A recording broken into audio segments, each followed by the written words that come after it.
হরে কৃষ্ণ। আজকে আমরা জানব পাণ্ডবা নির্জলা একাদশীর ব্রত মাহাত্ম্য কথা।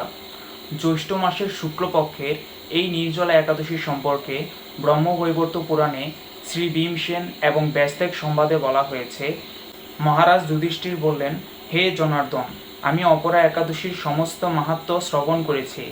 এখন আমি জ্যৈষ্ঠ মাসের শুক্লপক্ষের একাদশীর নাম ও ব্রত শ্রবণ করতে চাই। কৃপাপূর্বক আমার কাছে তা বর্ণনা করুন। তখন শ্রীকৃষ্ণ বললেন, এই একাদশীর কথা মহর্ষি ব্যাসদেব বর্ণনা করবেন, কেননা তিনি সর্বশাস্ত্রের অর্থ ও তত্ত্ব পূর্ণরূপে জানেন। রাজা যুধিষ্ঠির ব্যাসদেবকে বললেন, হে মহর্ষি দ্বৈপায়ন, আমি মানুষের লৌকিক ধর্ম এবং জ্ঞানকাণ্ডের বিষয়ে অনেক শ্রবণ করেছি। আপনি যথার্থভাবে ভক্তি বিষয়নী কিছু ধর্মকথা এখন আমায় বর্ণনা করুন। শ্রী ব্যাসদেব বললেন, হে মহারাজ, তুমি যেসব ধর্মকথা শুনেছ, এই কলিযুগের মানুষের পক্ষে সে সমস্ত পালন করা অত্যন্ত কঠিন, যা সুখে সামান্য খরচে অল্প কষ্টে সম্পাদন করা যায়, অথচ মহাফল প্রদান করে এবং সমস্ত শাস্ত্রের সারস্বরূপ। সেই ধর্মই কলিযুগের মানুষের পক্ষে করা শ্রেয়। সেই ধর্মকথাই এখন আপনার কাছে বলছি। উভয় পক্ষের একাদশীর দিনে ভোজন না করে উপবাস ব্রত করবে।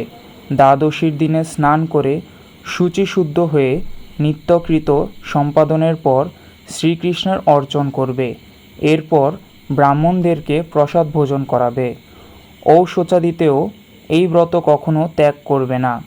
যে সকল ব্যক্তি স্বর্গে যেতে চায় তাদের সারা জীবন এই ব্রত পালন করা উচিত। পাপকর্মে রত ও ধর্মহীন ব্যক্তিরাও যদি এই একাদশীর দিনে ভোজন না করে তবে তারা যম যাতনা থেকে রক্ষা পায়। শ্রী ব্যাসদেবের এইসব কথা শুনে গদাধর ভীমসেন অশুদ্ধ পাতার মতো কাঁপতে কাঁপতে বলতে লাগলেন, হে মহাবুদ্ধি পিতামহ, মাতা কুন্তী, দ্রৌপদী, ভ্রাতা যুধিষ্ঠির, অর্জুন, নকুল ও সহদেব এরা কেউই একাদশীর দিনে ভোজন করে না।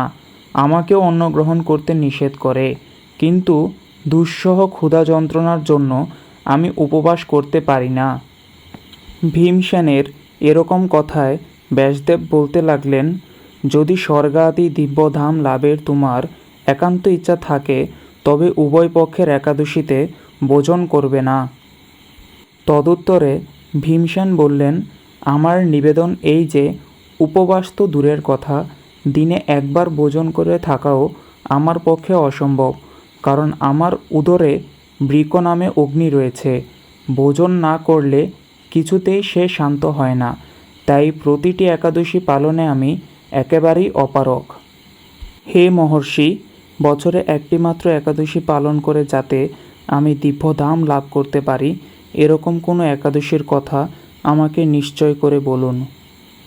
তখন ব্যাসদেব বললেন, জ্যৈষ্ঠ মাসের শুক্লপক্ষের একাদশী তিথিতে জলপান পর্যন্ত না করে সম্পূর্ণ উপবাস করবে, তবে আচমনে দোষ হবে না। ওই দিন অন্নাদি গ্রহণ করলে ব্রত ভঙ্গ হবে।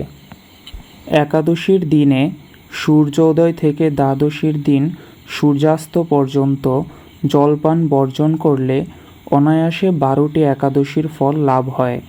বছরের অন্যান্য একাদশী পালনে অজান্তে যদি কখনো ব্রত ভঙ্গ হয়ে যায়, তাহলে এই একটি মাত্র একাদশী পালনে সেই সব দোষ দূর হয়। দ্বাদশীর দিনে ব্রহ্ম মুহূর্তে স্নানাদি কার্য সম্পন্ন করে শ্রীহরির পূজা করবে।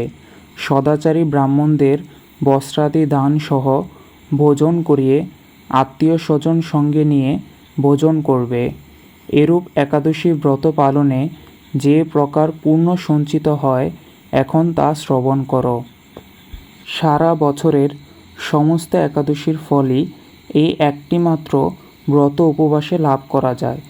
শঙ্খ চক্র গদা পদ্মধারী ভগবান শ্রীকৃষ্ণ আমাকে বলেছেন, বৈদিক ও লৌকিক সমস্ত ধর্ম পরিত্যাগ করে যারা একমাত্র আমার শরণাপন্ন হয়ে এই নির্জলা একাদশী ব্রত পালন করে তারা সর্বপাপমুক্ত হয়। বিশেষত কলিযুগে ধন সম্পদ দানের মাধ্যমে সদ্গতি বা স্নাত সংস্কারের মাধ্যমেও যথার্থ কল্যাণ লাভ হয় না। কলিযুগে দ্রব্য শুদ্ধি নেই। কলিতে শাশ্বত সংস্কার বিশুদ্ধ হয় না। তাই বৈদিক ধর্ম কখনো সুসম্পন্ন হতে পারে না। হে ভীমসেন, তোমাকে বহু কথা বলার আর প্রয়োজন কি?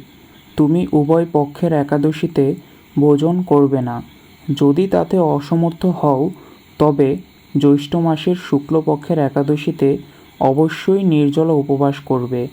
এই একাদশী ব্রত ধনধান্য ও পুণ্যদায়িনী।